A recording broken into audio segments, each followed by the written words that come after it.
Learning with Earning, world's first live freelancers training portal, providing online top-rated trainers with exclusive live sessions on freelancing skills in Pakistan, USA and Canada. Let's learn and earn from your home.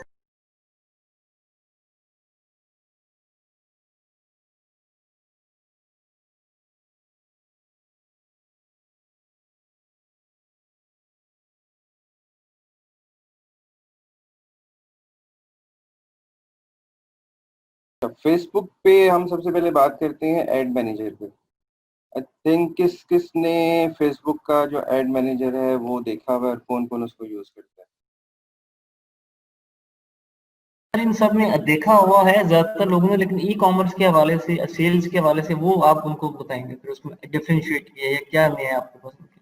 ठीक है, चलिए sir मैं start करता हूँ यहाँ से।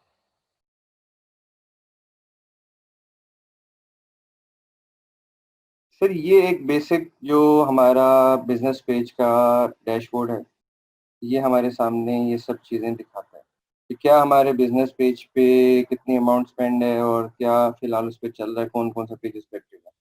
आप एक बिजनेस अकाउंट पे मल्टीपल पेज ऐड कर सकते हो और अप टू 5 एडवर्ड अकाउंट उसमें क्रिएट कर सकते हो और उसमें अनलिमिटेड यूजर्स ऐड कर सकते हो। जो आपकी बिजनेस पे सेटिंग के हिसाब से रिक्वायरमेंट है वो चीज़ भी आज मैं कवर करता हूँ कि बिजनेस सेटिंग में क्या क्या चीज़ें आती हैं और क्या क्या इंक्लूड है। तो आपने ये आपकी आउटलाइन है आज की। देखिए इसमें हम बिजनेस, फेसबुक बिजनेस में क्या क्या चीज़ें कवर करेंगे। उसमें सबसे पहले हमारा एड मैनेजर है। एड मैनेजर में हमें तमाम चीज़ें डिस्प्ले होती हैं कि हमारा कौन सा एड चल रहा है, कौन सा रनिंग में है, कौन सा पॉज हुआ है और किस पे कितना बजट लगा है, कितनी सेल्स, कितनी रीच आउट और वो सब चीज़ें हैं इसमें। ठीक है, एड से मुतल्लिक जितना भी डाटा, रेलिवेंट डाटा है वो हमें एड मैनेजर के अंदर, यहीं से हम न्यू ऐड क्रिएट कर सकते हैं, पुराने ऐड को डिलीट कर सकते हैं। आपने किसी पेड का डाटा देखना हो तो वो डेट वाइज और उन सब चीज़ों को फिल्टर करके हम अपने ऐड मैनेजर से देख सकते हैं।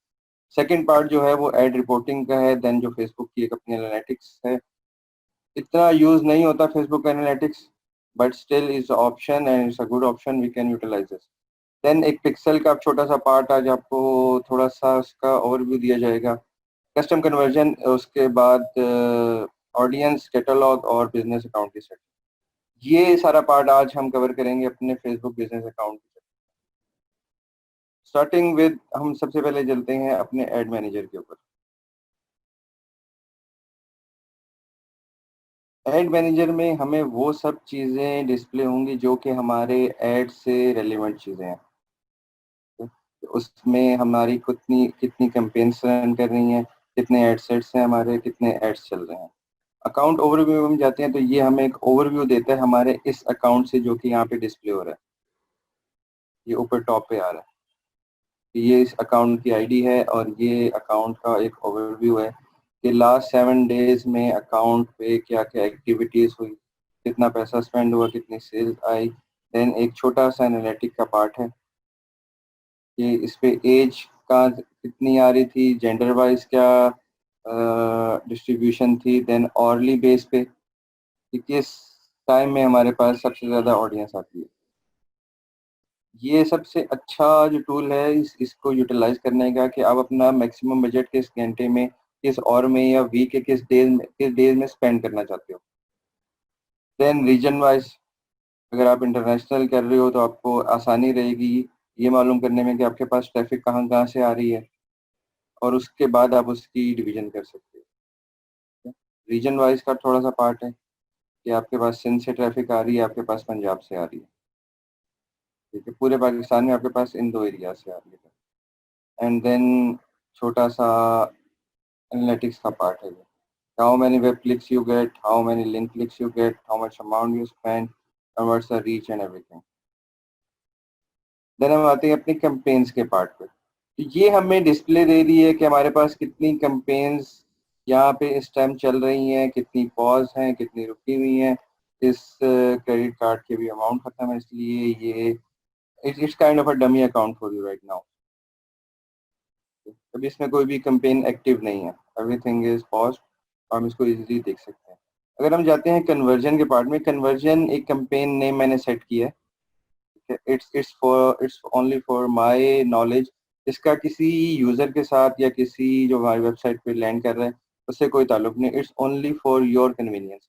या हम अपनी नेमिंग कन्वर्जन कर रखते हैं यहाँ पर। इस कैंपेन को एडिट करते हैं तो ये कैंपेन हमें स्टेटस बताती है कि हमारी कैंपेन में हमारे इस कन्वर्जन की कैंपेन में क्या क्या चीज़ें इंक्लूड है। You can write anything that you want, it's only for your understanding. जैसे यहाँ पे अमूमन लोग डेट सेलेक्ट करते हैं कि इसकी डेट क्या है। लेट्स सपोज मैं स्टार्ट करता हूँ कि ये कैंपेन मैंने स्टार्ट की थी 1 July till 7 July. It's only for this कि मुझे ये कैंपेन जिस टाइम नजर आए तो मुझे पता चले यार इस कैंपेन की डेट क्या है। अब कुछ लोग कैंपेन सेटअप करते हैं, वो प्रोडक्ट नेम यहाँ पे रखते हैं। It's only for your convenience कि आपके लिए क्या इजी है। जैसे यहाँ पे कन्वर्जन फैंस है, ठीक है, तो ये इसके लिए क्या, इसकी प्रोडक्ट क्या है, ये किस प्रोडक्ट के ऊपर स्पेसिफिकली कन्वर्जन आपने लगाई है, ठीक है। अच्छा, कन्वर्जन के लिए दो पार्ट, इसके दो पार्ट में इसको डिवाइड किया जाता है, जो कि आती है आपकी बाइंग टाइप के ऊपर।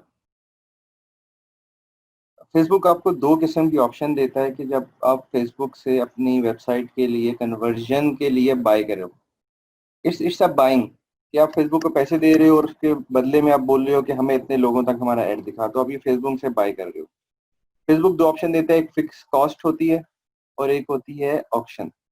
ऑक्शन में ये होता है कि फेसबुक के एल्गोरिदम्स खुद एनालाइज करते हैं कि आपके लिए क्या बेहतर है, क्या बेहतर नहीं है, किन लोगों को दिखाना चाहिए, किन लोगों को नहीं दिखाना चाहिए। स्पेसिफिकली इस चीज़ के ऊपर चलती है। फेसबुक खुद प्रेफर करता है कि आप ऑक्शन पे जाओ, कि आप जो फेसबुक का एल्गोरिदम है वो आपकी चीज़ों को खुद से समझे, खुद एनालाइज करे और उसके बाद उसकी जितनी भी ऑडियंस का एक वो पूल बनाता है, उसको आपका एड सर्व करना स्टार्ट करे।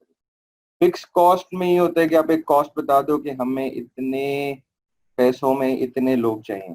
अब उसमें एल्गोरिदम काम नहीं कर रहा, ठीक है, उसमें सिर्फ इतना एल्गोरिदम काम कर रहा है कि यार मैंने ये नंबर्स पूरे करने हैं। अब उसमें बैड सीन ये भी होता है कि इनरेलीवेंट लोगों को दिखाया जा रहा होता है। आप सेलेक्ट करते हो मेरा एड सिर्फ 25 से 30 साल के लोगों को नजर आए। अब 25 से 30 साल की रेंज में उस टाइम पे फेसबुक पे लोग अवेलेबल नहीं है, तो 35 साल के लोगों तक भी एड दिखाना शुरू कर देता है। फेसबुक खुद प्रेफर करता है कि आप ऑप्शन को सिलेक्ट करो। देन इसमें हम नेक्स्ट कन्वर्जन से, हम कैंपेन से नेक्स्ट अगले पार्ट में जाते हैं, तो वो हमारे पास आ जाता है एड सेट का। एड सेट लेवल पे हमारे पास कुछ चीज़ें होती हैं जिनको हमने सेट करना होता है, ठीक है, और वो हमें बेसिकली एड की जो कैंपेन सेटअप है वो एड सेट लेवल पे होती है। एड सेट लेवल में क्या चीज़ें आती हैं वो मैं आपको दिखा देता हूँ। सबसे पहले तो वो हमें एड सेट का नाम पूछता है। इट्स, जिस तरह मैंने पहले बोला कि ये आपकी अपनी कन्वीनियंस के लिए कि अपने ऐड का आप क्या नाम रखते हो। जैसे यहाँ पे लिखा हुआ है Sindh, Punjab, Islamabad, Peshawar, mix products and bit. अब इससे देख के मुझे आइडिया हो गया, ये एड सेट मैंने नहीं बनाए हुए, पर इससे देख के मुझे आइडिया हो गया कि ये एड सिंध में डिस्प्ले हो रहा है, ये पंजाब में जा रहा है, ये ISL इस्लामाबाद और ये पेशावर, ये इन 4 एरियाज में ये एड सर्व हो रहा है। इसमें जो प्रोडक्ट्स हैं वो मिक्स प्रोडक्ट्स हैं, इसमें मोबाइल फोन भी है, इसमें गारमेंट्स भी हो सकते हैं, इसमें डिफरेंट प्रोडक्ट्स हैं जो कि एक ई-कॉमर्स स्टोर में मिक्स प्रोडक्ट पड़े हैं। और बिट का मतलब है कि ये इसकी जो कॉस्ट है वो आप बिट पे लेके आ रहे हो। आप फेसबुक को बिट कर रहे हो कि मुझे इतनी कॉस्ट में ही कन्वर्जन चाहिए, इससे ऊपर नीचे नहीं चाहिए। देन आप इतनी कन्वर्जन को सिलेक्ट करते हो कि आप फेसबुक को किस उसके ऊपर पैसे दे रहे हो, कि आपने परचेज के ऊपर, यहाँ पे जैसे मेंशन है परचेज सिलेक्ट है, ठीक है, कि ये परचेज के ऊपर आपसे पैसे डिटेक्ट करेगा। इसमें और डिफरेंट कन्वर्जन होती हैं, वो मैं आपको दिखाता हूँ कि इसमें कैसे कन्वर्जन को ऐड करना है और क्या क्या कन्वर्जन होती हैं उसको ऐड करने के लिए। कि जब आपकी वेबसाइट के ऊपर परचेज का इवेंट कॉल होगा, तब फेसबुक आपसे पैसे डिटेक्ट करेगा। ये कस्टम कन्वर्जन का हमारे पास इसी चैप्टर में रिलेटेड है। यहाँ पे मैं आपको डिफाइन करूंगा कि कस्टम कन्वर्जन क्यों और हम परचेज का कन्वर्जन क्यों सेलेक्ट करते हैं। उसके बाद हमारा नेक्स्ट बार आता है बजट एंड शेड्यूलिंग का। यहाँ पे हम डेली सेलेक्ट करते हैं कि हमने कितना पैसा स्पेंड करना है। ये आपके मीडिया प्लान से रेलिवेंट चीज़ है कि आप अपना प्लान बनाते हो कि आपने 1 साल का मार्केटिंग बजट इतना है, आपने पर मंथ इतना उसमें स्पेंड करना है और पर डे के हिसाब से आपका ये बजट आता है। देन आपकी शेड्यूलिंग होती है कि आपका एड कंटिन्यूसली चलता रहे या आपका एड सिलेक्टेड डेज में रहे और वो एक लिमिट तक खत्म हो जाए। लेट्स सपोज मैं कहता हूँ कि मेरा एड 13 जून तक चलना चाहिए, 13 जून के बाद वो एड मेरा खत्म हो जाए, तो आप यहाँ से टाइम भी मेंशन कर सकते हो कि किस घंटे में और किस सेकंड में खत्म हो। उसके बाद ऑडियंस का एक बहुत बड़ा यहाँ पे हमारे पास सेटअप है और मूविंग फ्लैशेस ऑफ फ्रिज के से कुछ निकालने की कोशिश करें।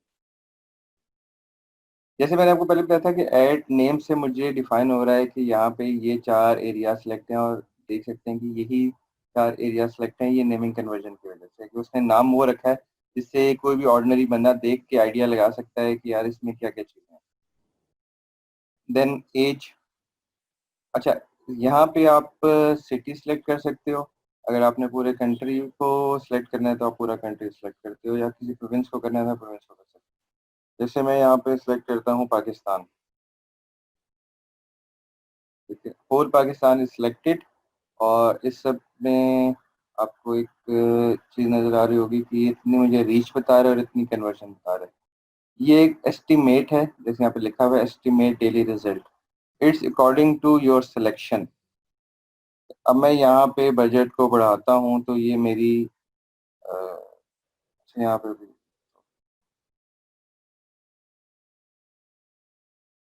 देन ये बता रहा है कि मैं एस्टिमेट इतना रीच डेली की मेरी मिल सकती है और एस्टिमेट इतनी कन्वर्जन मुझे मिल सकती है।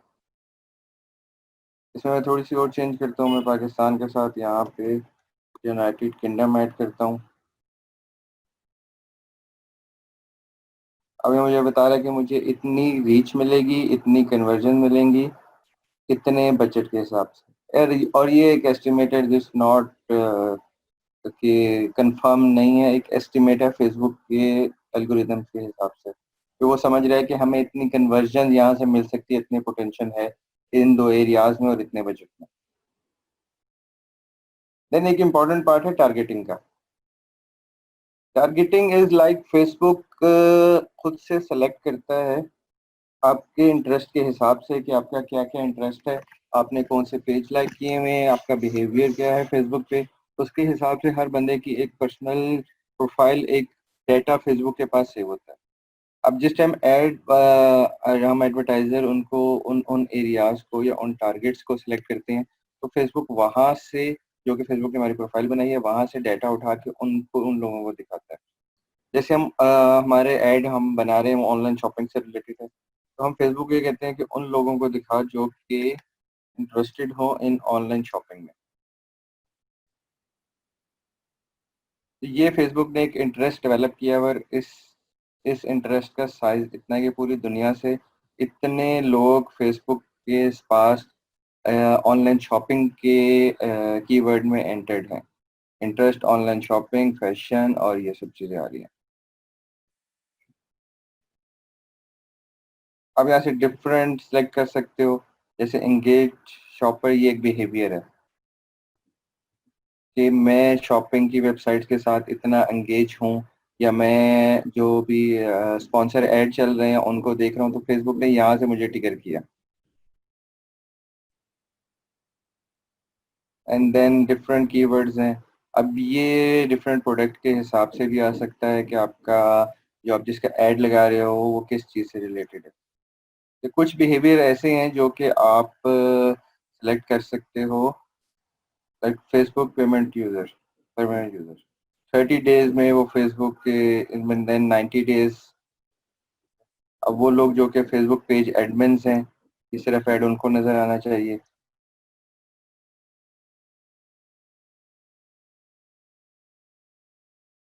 उम्मीद करती हूँ स्टूडेंट्स आपको आज का टॉपिक भी समझ आया होगा। जो चीज़ें आपने समझी हैं वो नोट्स की फॉर्म में भी अवेलेबल है। मेक श्योर आप ये वीडियो को बार बार रिप्ले करें जब तक आपके जहनों में डाउट्स क्लियर नहीं हो जाते। अगर आपके जहनों में फिर भी कोई क्वेश्चन, क्यूरीज, कोई प्रॉब्लम आपको दरपेश आ रही है तो आप गूगल और यूट्यूब भी यूज़ कर सकते हैं उसे सॉल्व करने के लिए, इसका सोल्यूशन निकालने के लिए। अगर इसके बाद भी आपकी प्रॉब्लम या आपकी डिफिकल्टी सॉल्व नहीं होती तो आप हमें लर्निंग विद अर्निंग के पेज पे भी इनबॉक्स कर सकते हैं। उसके अलावा आप हमारी ऑनलाइन सपोर्ट से भी रब्ता कर सकते हैं। मेक श्योर कि आपको एक टॉपिक क्लियर हो, उसके बाद ही आप नेक्स्ट टॉपिक पे मूव करें। आप हमारा ऑनलाइन क्विज क्लियर करें, आप हमारा ऑनलाइन टेस्ट क्लियर करें, उसके बाद आपको एक सर्टिफिकेट अलॉट किया जाएगा।